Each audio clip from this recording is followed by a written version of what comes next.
Sur France Bleu Bourgogne, on cuisine ensemble chaque matin. Alors, rejoignez-nous maintenant. Deux invités ce matin pour parler d'une belle maison dijonnaise, c'est la maison Millière. Nous sommes avec Lydia et Jean-François Lyotet. Bonjour à tous les deux. Bonjour. Soyez les bienvenus. Alors vous avez l'habitude de venir parler à la radio. Mais on ne s'y habitue jamais. Oh, vous avez l'habitude du micro en revanche. Un peu, oui. Ouais, parce que vous chantez. Ah oui, je chante. En plus de vous intéresser de près à la cuisine. À la cuisine, au patrimoine, à beaucoup de choses, ma foi. Vous êtes venue aujourd'hui avec votre épouse, donc vous, Lydia, c'est une première pour vous de venir parler à la radio. C'est mon baptême. Bon, bah écoutez, faites un vœu. On dit toujours que c'est bien de faire un vœu quand on fait un truc pour la première fois. Ça ne coûte rien de faire un vœu finalement, D'accord. donc pourquoi pas. Ne dites pas ce que c'est. Ah non. Si Non, vous voulez qu'il se réalise, c'est mieux comme ça. Alors tous les deux, vous nous rappelez un petit peu comment vous vous êtes retrouvés dans cette aventure de la maison Millière. Qui est-ce qui commence? Moi, c'est une aventure assez étonnante. En fait, après mai 68, j'étais parti sur la route avec mon camion. Pour gagner notre vie, on a fabriqué des bijoux qu'on vendait dans les villes où on passait. Donc rien à voir avec la cuisine pour l'instant. Rien à voir avec la cuisine. Et lorsque notre groupe a éclaté, je me suis retrouvé tout seul avec mon camion à vendre mes bijoux. Je les ai vendus une avant-veille de Noël dans le haut de Nancy. Et c'est là que j'ai vu un soir une femme qui a regardé les bijoux, qui a levé la tête et qui m'a dit « C'est toi Jean-François ?» Par les bijoux, elle m'a reconnu. Waouh. Ah, là il y a du mystère. Ah bah carrément, ouais. Elle peut dire comment. Donc c'est... En fait, parce Alors, que moi, qu'est-ce qui je s'est passé voyageais aussi, mais moi, j'étais un prolo du voyage, c'est-à-dire, moi, je voyageais à pied et en stop. J'avais pas de camion. Ah oui, carrément, ouais. Et là, j'ai rencontré un de ses amis avec qui il voyageait auparavant, dont il venait de se séparer, et qui me parlait tout le temps. Oh, il faut absolument que tu rencontres mon copain Jean-François. Il a un camion. Tiens, s'il pouvait passer, on était en Italie, s'il pouvait passer par là, ça serait bien, etc. Puis moi, j'ai oublié. Et quand je suis rentrée à Nancy, là où je faisais mes études avant de partir, je passe rue Saint-Jean. Et je vois les bijoux, et je me dis, mais je sais qu'ils étaient 4 à faire, ces bijoux, c'est tout. Je les reconnais, je lève la tête, je me dis, ça doit être lui, et c'est comme ça que je lui ai dit, mais c'est toi. Et donc voilà, c'est quand même pas banal de parler d'amour dans une émission de cuisine. Hein. Et comment vous vous êtes retrouvés du coup à faire de la cuisine et à vous lancer dans une aventure de restaurant? C'est la rencontre avec la maison Millière. Hein. Ça a été un coup de foudre instantané. Oui. En quelle année du coup? C'était 97. 97. Il y a eu un an de travaux. 97. Et on s'apprêtait, parce qu'on était artisans, toujours, et on s'apprêtait à changer de vie, à partir carrément à la campagne. Continuer notre artisanat, etc. Et quand on a vu cette maison qu'on connaissait, mais quand on a vu qu'elle était disponible, on s'est regardé, puis on s'est dit, allez, on y va. Ouais, il y a donc suite de l'histoire d'amour en fait, en quelque sorte. Hein, ouais, je pense que la vie met beaucoup d'ironie dans son programme. Elle nous fait souvent faire le contraire de nos grands programmes, quoi. Et c'est ça qui est bien, c'est l'imprévu finalement. Bien sûr. Mais il faut savoir y répondre. Il faut être disponible. Ouais, il faut savoir y répondre. Et du coup, vous cuisinez tous les deux, sinon à la maison, tranquillement Vous voyez me cacher Jean-François se cache derrière le micro. Oui, j'ai le souvenir, Jean-François, que vous nous aviez parlé de votre petit plaisir qui était d'ouvrir une boîte de choucroute et de manger ça à la cuillère. Son meilleur ami, William Saurin, oui. Non, c'est fini. J'ai vu une émission sur les nitrites terminée. J'en garde la trilogie au fond d'un placard pour, comme je vous ai dit, c'était quand même ma Madeleine de Proust. Ouais. Ça me rappelait les souvenirs du camion.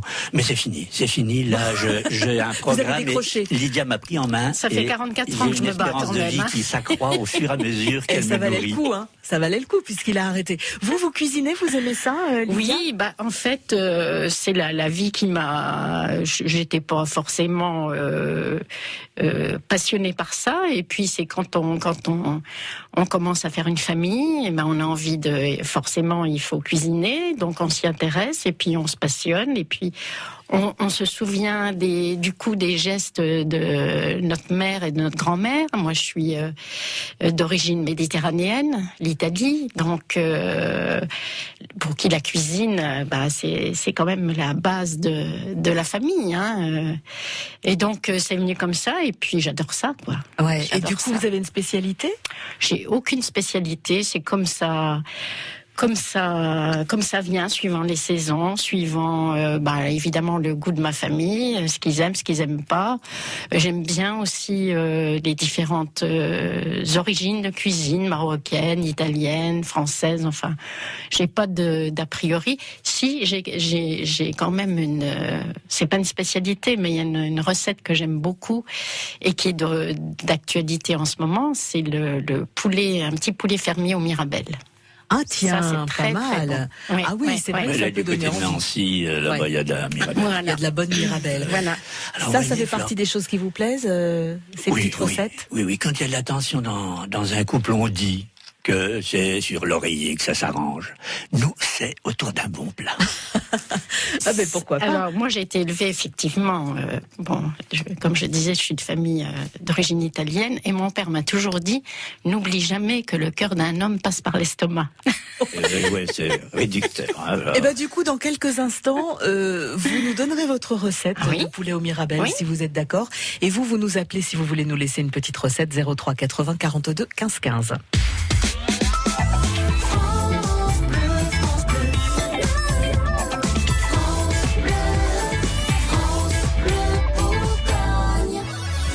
On cuisine ensemble avec France Bleu. Nos invités ce matin, Lydia et Jean-François Lieutet de la Maison Millière à Dijon. Vous nous parlerez un petit peu de votre carte dans quelques instants. Lydia, vous nous donnerez votre recette de poulet au Mirabelle. Vous nous avez donné envie il y a quelques instants, mais on va commencer avec le dessert. Une fois n'est pas coutume. Bonjour Claudine. Bonjour. Claudine, vous nous appelez de Châtillon-sur-Seine. Voilà, exactement, oui. Et qu'est-ce que vous nous proposez comme dessert ? C'est un gâteau au chocolat, mais c'est spécial un peu, hein. C'est-à-dire ? Alors, il y a 200 grammes de chocolat noir que l'on fait fondre. Ouais. 100 grammes de sucre. D'accord. 3 œufs. Et 200 grammes de courgettes râpées. Qu'est-ce que c'est que cette histoire de courgettes dans un gâteau au chocolat, Claudine ? Ah, ben voilà. Ben, c'est un gâteau que j'ai goûté hier chez une amie. Et... elle a mis des courgettes et elle nous a dit, comme ça, il n'y a pas besoin d'huile, de beurre, de tout ça, ça remplace, c'est ce qu'elle nous a expliqué. Ouais, et alors du coup, vous avez goûté ça hier pour la première fois. Hier. Et qu'est-ce que vous en avez pensé ? Vous avez trouvé ça bien ? Très bon. Ah oui, très bon. Ouais, alors je vous avoue que c'est pas une surprise dans le sens où j'ai déjà eu l'occasion de goûter ça. Je l'ai goûté hier, oui, mais pour moi c'était une surprise quand même. Ah ben oui, je m'en doute. Et c'est vrai que ça fonctionne très bien. Un petit morceau, donc elle nous a fait, mon amie, oui. Du coup, vous êtes reparti avec la recette. Voilà, oui, je l'ai prise tout de suite, oui. Alors Claudine, il y a quand même de la farine ou pas ? Alors attendez, oui, j'en suis restée à 200 grammes de courgettes râpées. Ouais. 70 grammes de farine. D'accord. Un demi-paquet de levure et un paquet de sucre vanillé. D'accord, donc il y a quand même du goût, on est vraiment sur le chocolat. La courgette n'apporte pas un goût de courgette, on est bien d'accord, mais elle va apporter du moelleux. Oui, voilà, ça doit être ça, oui. Bon, une fois qu'on a tous les ingrédients, on mélange tout. Voilà. Et puis on met au four.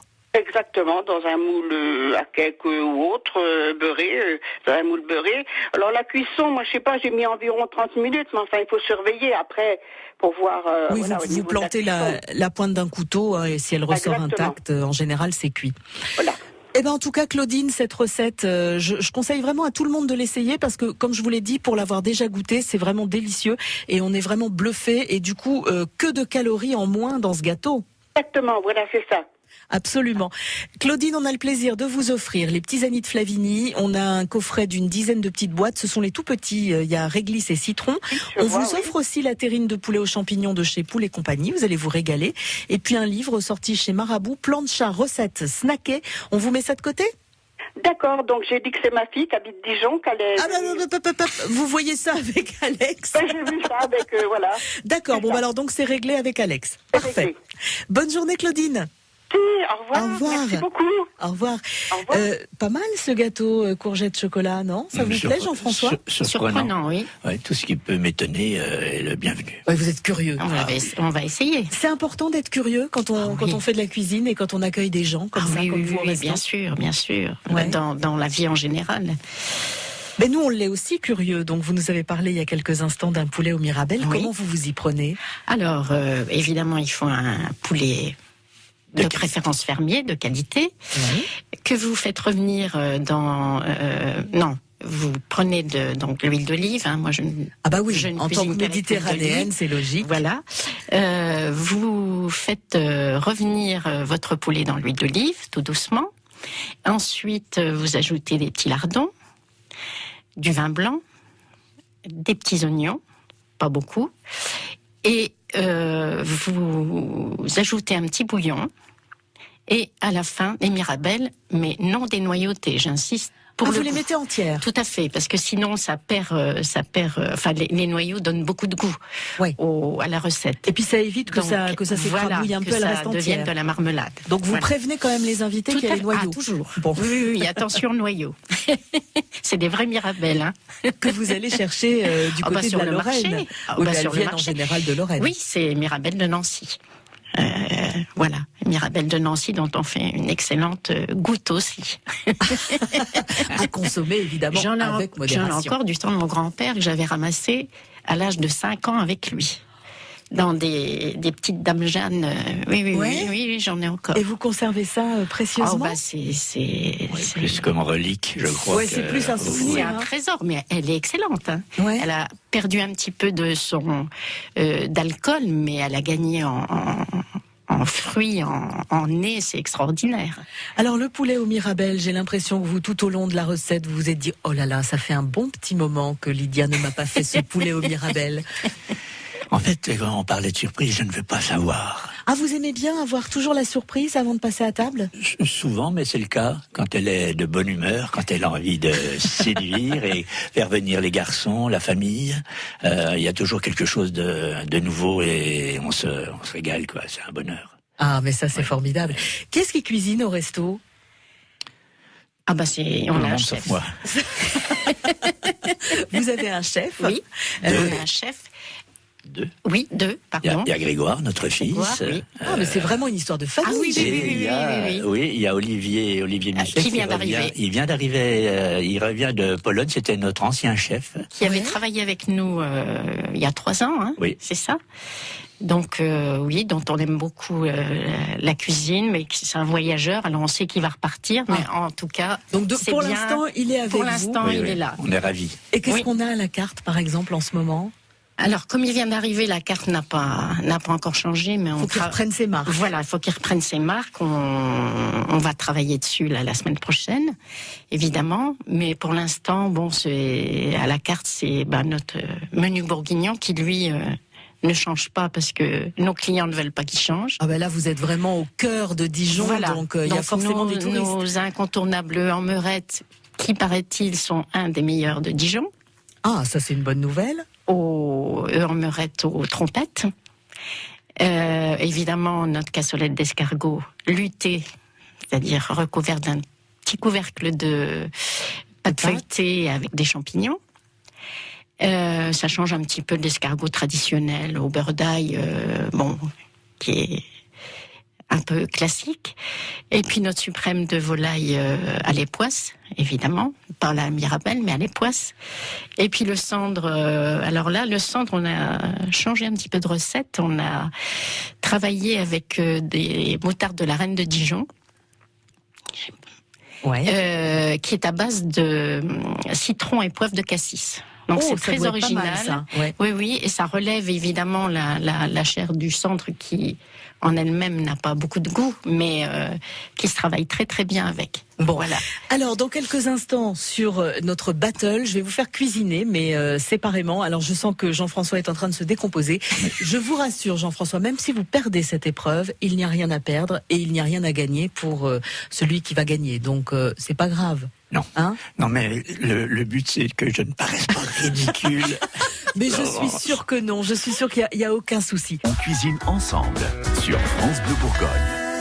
Et là, nous arrivons au moment de l'émission où nous avons notre petite épreuve, notre fameuse battle. Avec France Bleu Bourgogne, c'est la battle en cuisine. Alors, je vais vous demander de cuisiner, donc je pense que ça va peut-être être plus facile pour Lydia. Je vous rappelle que nos invités aujourd'hui, c'est Lydia et Jean-François Lieutet de la maison Millière à Dijon, rue de la Chouette, pour celles et ceux qui ont envie d'aller vous rendre visite. Ça va, vous allez quand même réussir à nous cuisiner un petit quelque chose. Ça va dépendre de la recette, c'est ça, Jean-François? Oui, ça va dépendre de la recette. Alors, vous partirez sur un bœuf bourguignon. Ça va. Ouais, ça aurait pu être pire. Oui. Lydia, pour vous, on va partir sur un poulet Gaston Gérard, puisque vous avez l'air de maîtriser le poulet. Hein. Vous nous avez donné tout à l'heure une recette au Mirabelle. Pas dans tous les domaines. Hein.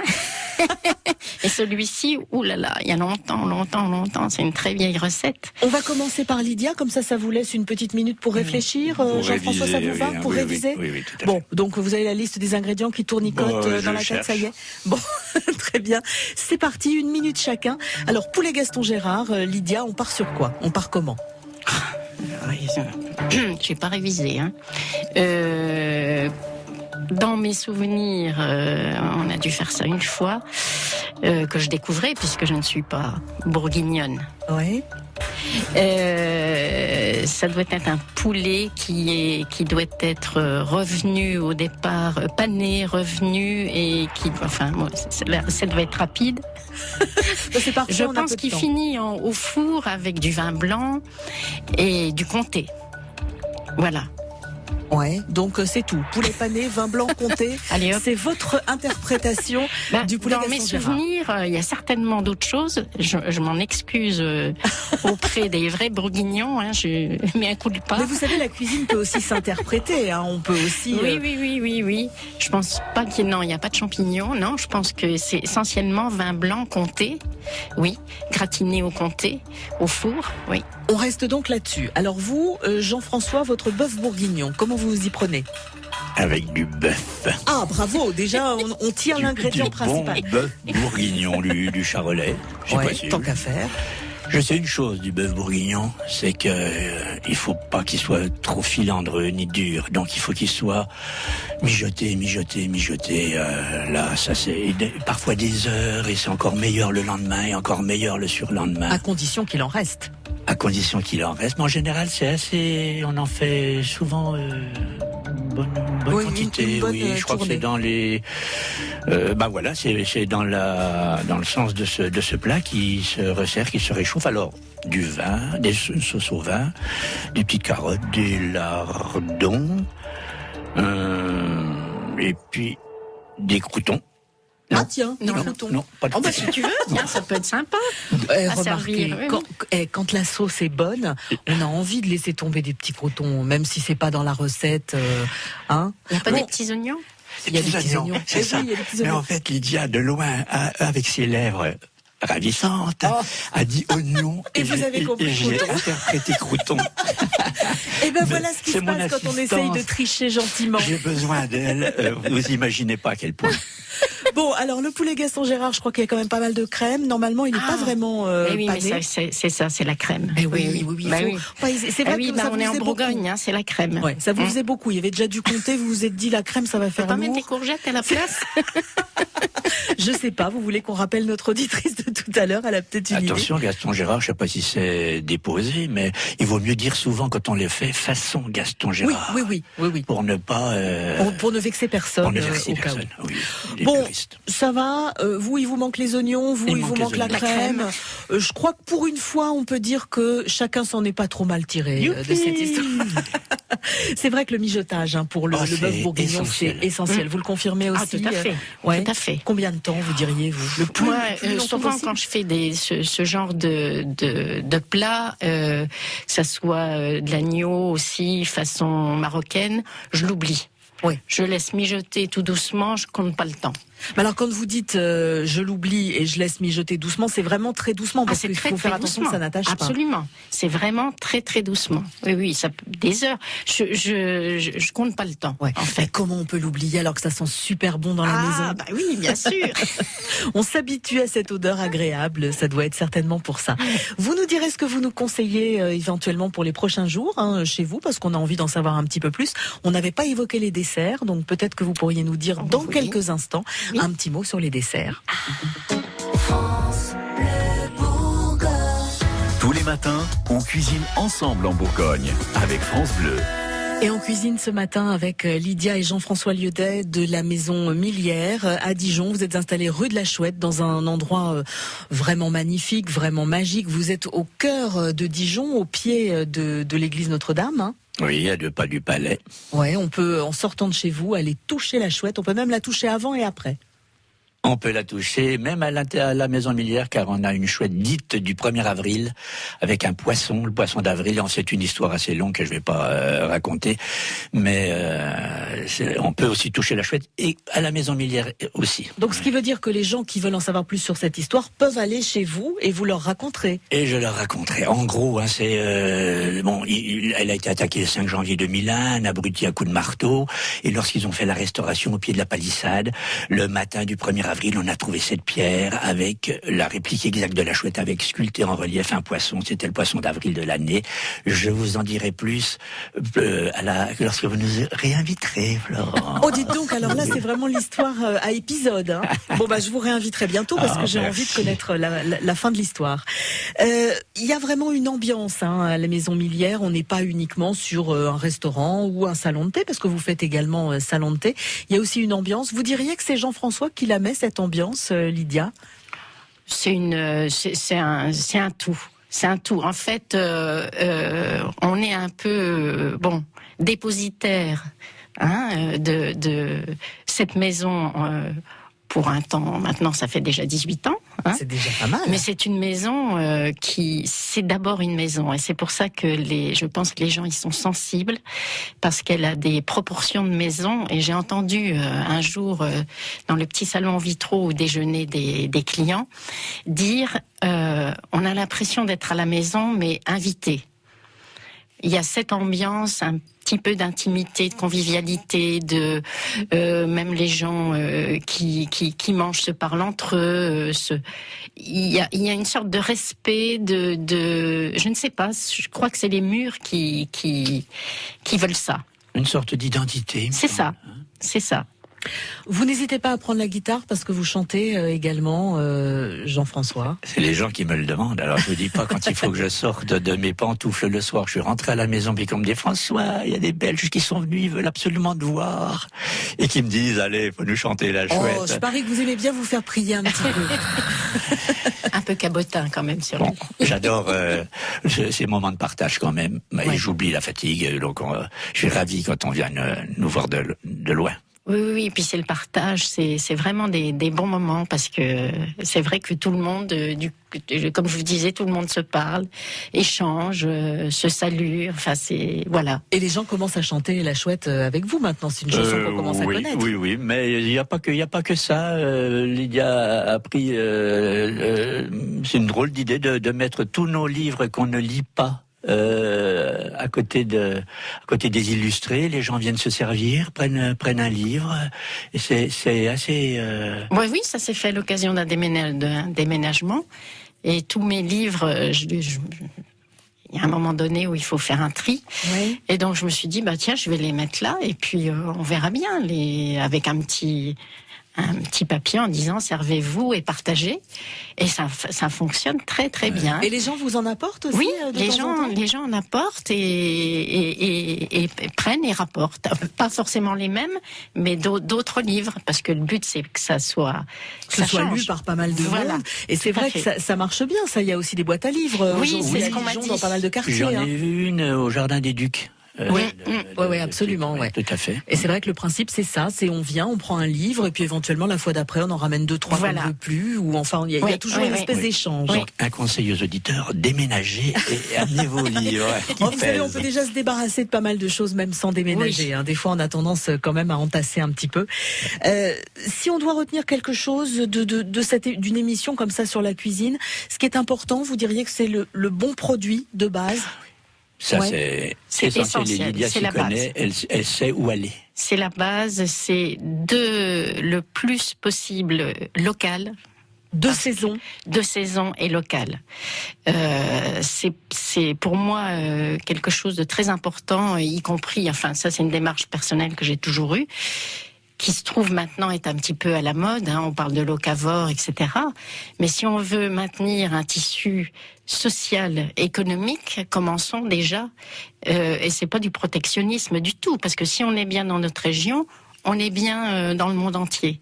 Donc puis le jour où vous avez envie de faire un plat oriental, vous n'hésitez pas à aller chercher des épices éventuellement qui vont bien. Tout à fait. Mais ça maintient aussi, par cette action-là, ça maintient une économie locale, des petits producteurs, des paysans, des éleveurs, etc. Et c'est très très important. Et je pense que c'est un petit peu dans l'air du temps maintenant. Et c'est quelque chose que vous faites pour le restaurant, mais que vous faites aussi à titre personnel? Moi, je fais ça depuis toujours. À titre personnel, ça a toujours été mon choix. Les produits les plus sains possibles, bio ou pas. Je suis pas non plus très... Oui, quand vous savez d'où ça vient, en général, vous savez comment c'est traité ou non traité. Tout à fait. Oui. Donc ça, c'est très très important. Oui. Si on vient vous voir, par exemple, demain, vous savez déjà ce que vous allez être susceptible de nous servir, ou c'est quelque chose qui va se réfléchir dans la journée? C'est quelque chose qui va se réfléchir demain matin. Au marché. C'est toujours le marché qui vous inspire un plat? Le marché, c'est important. Et puis, il faut que je vois ça avec mon chef. Enfin, vos chefs, puisque vous avez la chance d'avoir des chefs. Et donc, il faut qu'on voit ça ensemble. Bon, si vous souhaitez commander un poulet au Mirabelle, c'est peut-être le moment de le faire devant tous les témoins, Jean-François. Non, je lui dirai dans le creux de l'oreille. Ah d'accord, c'est bien. C'est vraiment une belle histoire d'amour qui dure entre vous. Merci en tout cas d'être passé nous voir.